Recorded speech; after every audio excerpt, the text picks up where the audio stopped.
दोस्तों, रम के शौकीन लोगों के बीच ओल्ड मोंक की एक अलग ही जगह है। यूं तो भारत में कई ब्रांड्स की शराब मिलती है, लेकिन जब भी बात रम की आती है तो लोगों की जबान पर ओल्ड मोंक का नाम ही आता है। ओल्ड मोंक महज एक रम नहीं बल्कि एक एहसास है। अमीर हो या गरीब, सभी वर्ग के लोग हमेशा से ही इसके मुरीद रहे हैं। इतनी सस्ती कि आम मध्यम वर्गीय भी आसानी से खरीद ले। तासीर ऐसी कि करोड़पति अरबपति भी सामाजिक दिखावे को दरकिनार कर इसकी कुछ घूंट लेने से खुद को रोक न पाए। पर दोस्तों, आपको शायद ही ये पता होगा कि यूएस, यूएई, रशिया, यूके और जर्मनी समेत दुनिया के 22 देशों में बिकने वाली इस इंडियन रम के एडवर्टाइजमेंट पर आज तक 1 रुपया भी नहीं लगाया गया है। पर फिर भी आज ओल्ड मोंक हर इंसान की पहली पसंद है। पर फिर भी सोचने वाली बात तो ये है कि बिना 1 भी रुपया लगाए ओल्ड मोंक आखिर कैसे इतनी ज्यादा सफल बनी कि इंडिया तो छोड़िए, आज इसकी मांग दुनिया के बड़े बड़े देशों में भी हो रही है। तो दोस्तों, ओल्ड मोंक की शुरुआत होती है उस समय से जब भारत अंग्रेजी हुकूमत का गुलाम हुआ करता था।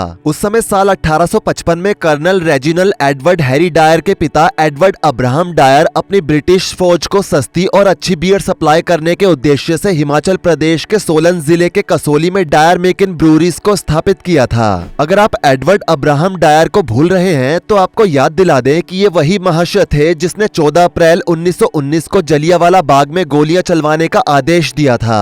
जब साल 1855 में इसे स्थापित किया गया था तो उस समय यह पूरे एशिया की पहली ब्रूरी कंपनी थी, यानी कि एशिया की शराब बनाने वाली पहली फैक्ट्री थी। हालांकि अब इस कंपनी का नाम बदलकर मोहन मेकिन ब्रूरी रख दिया गया है। इस फैक्ट्री को पूरे भारत को छोड़कर हिमाचल प्रदेश के कसोली में बनाने के पीछे भी एक रीजन था।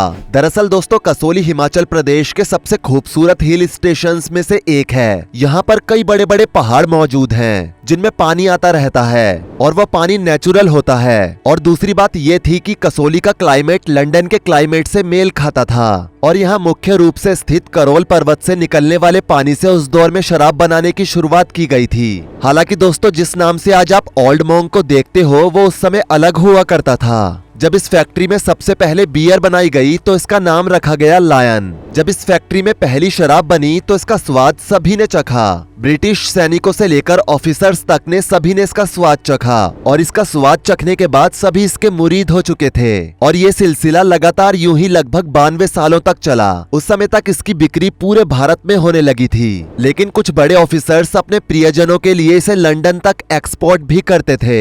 जब 1947 में भारत आजाद हुआ तो उस समय अंग्रेज भारत छोड़कर चले गए, लेकिन कहते हैं कि अंग्रेज भारत छोड़कर जाने से पहले अपनी इस फैक्ट्री को एक भारतीय बिजनेसमैन को बेचकर गए थे जिनका नाम था एन मोहन। हालांकि कंपनी का नाम वही रहा जो पहले था और साल 1966 में जाकर इस ब्रूरी का नाम लायन बियर से बदलकर मोहन मेकिन ब्रूरी रखा गया। दोस्तों, एन मोहन के बारे में एक बात बहुत ज्यादा फेमस है। कहते हैं कि एक समय पर वो इसी फैक्ट्री में शराब की बोतलों को लाने और ले जाने का काम किया करते थे और अंग्रेजों के जाते जाते वो खुद ही मालिक बन गए। एन मोहन ने जब इस ब्रूरी को अंग्रेजों से खरीदा था तो उस समय उन्होंने अपनी पत्नी और माँ के गहनों को गिरवी रखा था। इसके अलावा भी उन्होंने कई सारे दोस्तों और रिश्तेदारों से उधारी ली थी, तब जाकर वो इस फैक्ट्री को खरीद पाए थे। मोहन के 2 बेटे थे, जिनमें से बड़े बेटे का नाम वेद मोहन और छोटे बेटे का नाम कपिल मोहन था, जिसके चलते जब वेद बड़े हो गए तो उन्होंने अपनी फैक्ट्री की पूरी जिम्मेदारी वेद को दे दी। इस रम का नाम यूरोप के बेनेडिक्टिन भिक्षुओं से लिया गया था, जो यूरोप के पहाड़ों में ऊंचे स्थानों पर रहकर इस प्रकार के बेवरेजेस का निर्माण करते थे। वेदरतन मोहन ने बेनेडिक्टिन से प्रभावित होकर ही इस रम का नाम बदलकर ओल्ड मोंक रखा था। ओल्ड मोंक रम को बेहतर स्वाद देने के लिए इसे बनाने के बाद एक ओक के केस में इसे 7 साल के लिए रख दिया जाता था।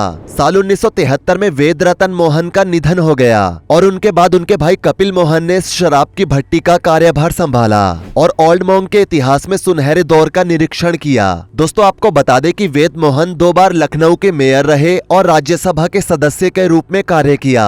उनके काफी सारे कामों की वजह से भारत सरकार ने उन्हें 1967 में चौथे सर्वोच्च नागरिक पुरस्कार पद्मश्री से सम्मानित किया था। इसके बाद उन्हें 1971 में 30वें सर्वोच्च नागरिक सम्मान पद्म भूषण से भी सम्मानित किया गया था। और उनके छोटे भाई यानी कि कपिल मोहन इंडियन आर्मी में ऑफिसर रैंक पर थे। उन्होंने ब्रिगेडियर की रैंक पर रहते हुए देश की रक्षा की थी, जिसके लिए उन्हें विशिष्ट सेवा मेडल दिया गया था। इसके अलावा उन्हें साल 2010 में सर्वोच्च भारतीय नागरिक सम्मान पद्मश्री से भी सम्मानित किया गया था। जब कपिल मोहन मोहन मेकिन ब्रूरी के मालिक बने तो उन्होंने अपने पिता के द्वारा खड़ी की गई इस कंपनी को इतनी ऊंचाई तक पहुंचाया कि पूरी दुनिया इसकी सफलता देखती रह गई। जब कपिल मोहन ने इस ब्रूरी की कमान संभाली तो उस समय तक ओल्ड मोंक सेना के सिपाहियों और बड़े बड़े लोगों के लिए बनाई जाती थी। इस रम को खास तौर पर फौज के लिए तैयार किया जाता था, लेकिन धीरे धीरे ये बाकी जगहों पर भी पॉपुलर होती गई और आज तो आपको पता ही है कि इस समय ये रम दुनिया के लीडिंग रम ब्रांड्स में शामिल है। कुछ साल पहले तक ऐसी अफवाहें भी आई कि ओल्ड मोंक बंद होने वाली है, लेकिन कंपनी की तरफ से इस तरह की बातों को बेबुनियाद करार दे दिया गया।